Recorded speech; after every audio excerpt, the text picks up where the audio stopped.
Deuxièmement, pour y arriver, si le Lean c'est bien d'obtenir ses objectifs par l'engagement des collaborateurs, il va bien falloir engager les collaborateurs dans leur propre développement. Je ne peux pas forcer quelqu'un à se développer. Il faut que ça vienne d'eux. C'est compliqué. Est-ce qu'ils ont tous envie, quand ils vont au boulot, ils ont tous envie de se développer? Ouais, chez vous, oui. C'est quoi la motivation principale des gars? Des gens, n'importe où. Hein? Le salaire. Est-ce que c'est une motivation, le salaire? C'est une raison d'être là. Mais au quotidien, qu'est-ce qui est la motivation de la plupart des gens au boulot? Ouais, c'est de passer la journée sans se faire engueuler. Déjà, c'est pas mal.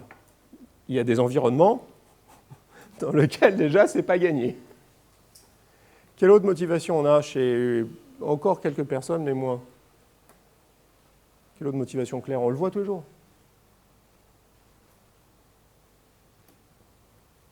Il y a une échelle quelque part, il faut grimper l'échelle. Si je pouvais prendre la place de mon boss, je serais quand même vachement meilleur. Vachement meilleur que lui à son job, et puis il pourrait me payer un peu moins, mais il me paierait déjà plus que ce qu'il me paye. Là, c'est le salaire.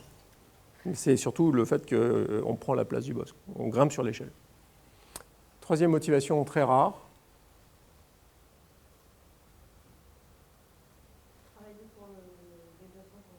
Ouais, je vais faire un truc tellement waouh que ça va casser la baraque. Il y en a qui l'ont fait, mais Bill Gates, il a voulu mettre un PC dans toutes les tables du monde. Steve Jobs, il a voulu libérer la créativité humaine en enlevant l'interface entre l'homme et la machine. D'accord, c'est pas très fréquent. Il y en a. Mais souvent, de là, ceux-là, on leur dit « tais-toi, tais-toi, tais-toi ». Mais dans les motivations quotidiennes des gens, s'auto-développer, c'est loin d'être une donnée. C'est pas évident du tout. Toute notre scolarité, on nous dit non. En France, plus qu'ailleurs, on nous apprend à pas apprendre. Moi, je vois ce qu'on fait, l'éducation nationale fait à mes gamins, c'est qu'elle leur retire systématiquement le goût d'apprendre dès qu'il peut. Puis après, on a des gens qui font des grandes écoles, qui sont sélectionnés sur leur capacité à se souvenir vite de la réponse unique qu'attend le prof. Brutalement, on dit aux gens, dites donc, vous allez travailler sur vos propres développements. C'est un peu raide. Hein. Donc, comment on va faire? La première chose, c'est qu'on va reconnaître que job n'est pas juste égal à work, mais job égale work plus Kaizen. Et là, attention, lineux. Attention, ne faites pas la connerie de penser que job devient Kaizen. C'est dans work plus Kaizen, quel est l'équilibre à votre avis? En pourcentage, combien de work, combien de Kaizen? 99,1. Le Kaizen est la levure qu'on met dans la farine pour faire monter le soufflet. S'il n'y a pas de Kaizen, ça ne monte pas. Si vous en mettez trop, c'est de la bière. Il faut le comprendre.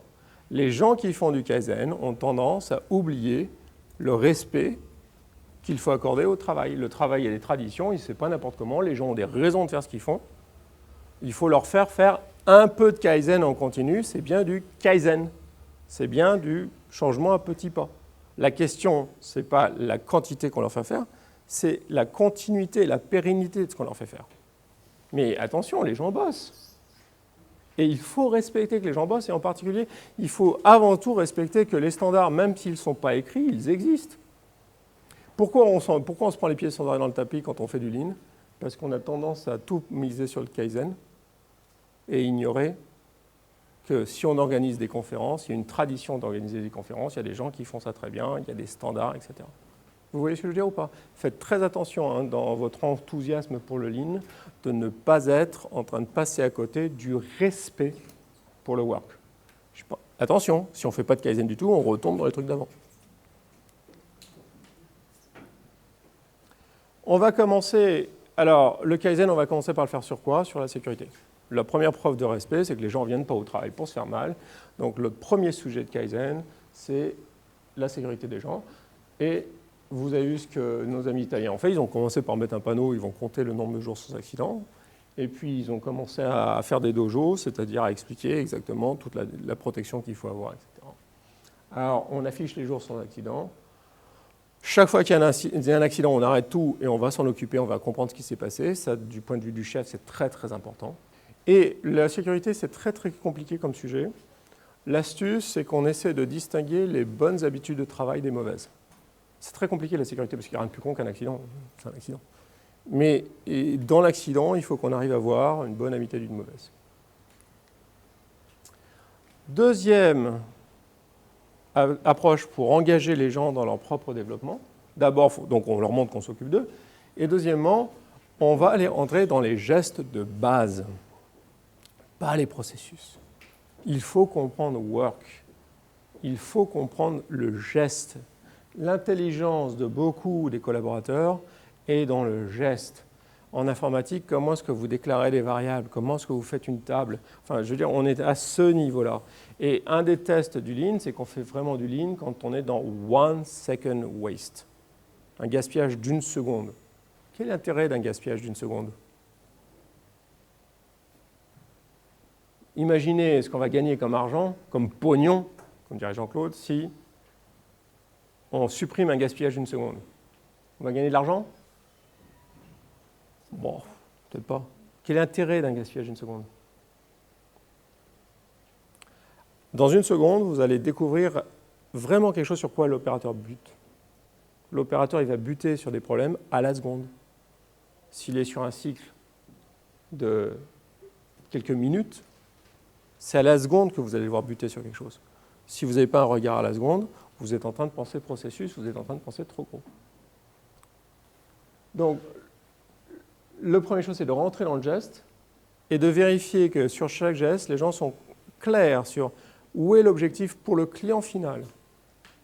Quelle est la séquence des gestes? Comment est-ce qu'à chaque geste, on sait distinguer OK, non OK? Quel environnement de travail on doit avoir pour que ça se passe bien? Et où est le potentiel d'amélioration? Est-ce que vous voyez là, c'est le patron des opérations de la boîte, il a des centres partout et il a créé des dojos, ils ont créé des centres de formation. On n'a pas pris les gestes rares, on a pris les gestes plus fréquents et c'est lui-même qui s'intéresse avec ses techniciens à comprendre le geste à fond. C'est le secret de la réussite du Lean en tant que manager. C'est quand on s'intéresse dans la technicité des gestes des gens. Ça ne veut pas dire qu'on les contrôle, ça ne veut pas dire qu'on y change quoi que ce soit, ça ne veut pas dire qu'on fait quoi que ce soit.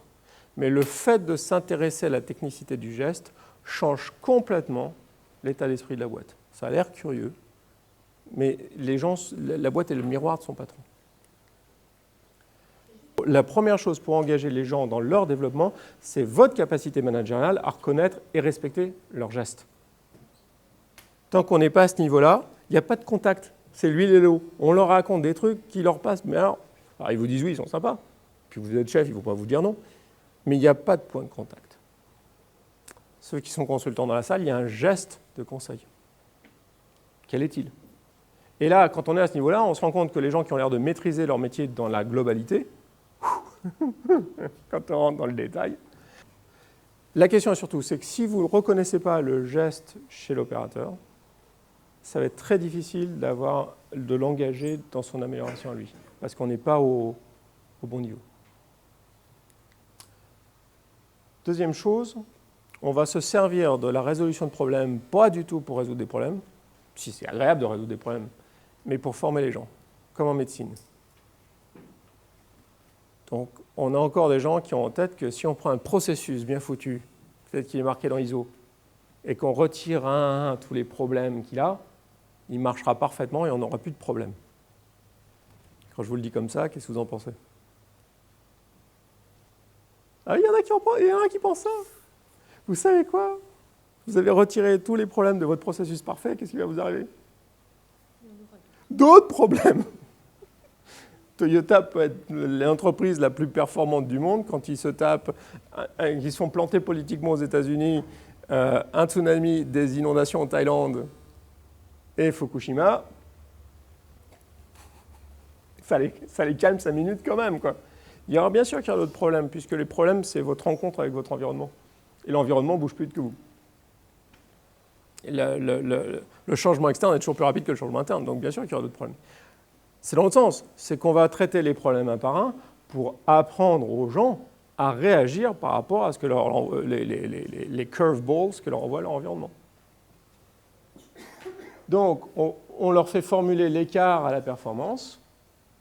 la cause, la contre-mesure, et on demande aux gens, par exemple, ça, c'est pas bon. Ce truc-là marche pas du tout pour suivi de leur résolution de problème. Ce truc-là marche pour leur faire exprimer l'ensemble de leur raisonnement et de leur expérience et discuter dessus. Parce que pour que les gens apprennent, il faut qu'ils nous aient donné leur expérience. On n'est pas du tout en train de les pousser à résoudre des problèmes. Vous me suivez ? Et on va encourager et reconnaître les suggestions, parce que c'est vraiment ce qu'on cherche. Et là, nos copains italiens ils ont bien vraiment fait. Alors regardez, ça, par rapport à ce que vous avez vu, on a fait un autre système là. Les suggestions ne sont pas dans une boîte, sont sur des tableaux où on fait la suggestion. Il faut qu'après la suggestion, elle soit testée quelque part. On a essayé avec du scotch. Elle soit acceptée par l'équipe. Et la dernière case, elle est mise dans les procédures de l'entreprise. Donc comme ça, on voit le développement des suggestions. Et tous les mois, il y a la reconnaissance de la meilleure suggestion. Une des notions clés ici, c'est que la performance de l'entreprise, et ça maintenant on sait le prouver quantitativement avec les gars qui font des... Ça s'appelle, vous savez, il y a 1984, là, ils vous suivent avec des capteurs, ils savent exactement où vous allez dans l'entreprise, etc. Aux États-Unis, ils font des trucs de fou. Il y a à peu près 10 à 20% de performance, d'écart de performance en fonction du flux d'idées dans l'entreprise. Même pas la qualité des idées, mais juste le degré d'interaction entre les services.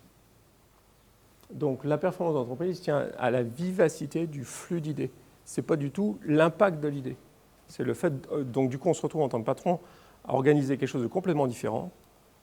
On n'est pas en train d'organiser le travail, on est en train d'organiser le flux d'idées dans la boutique.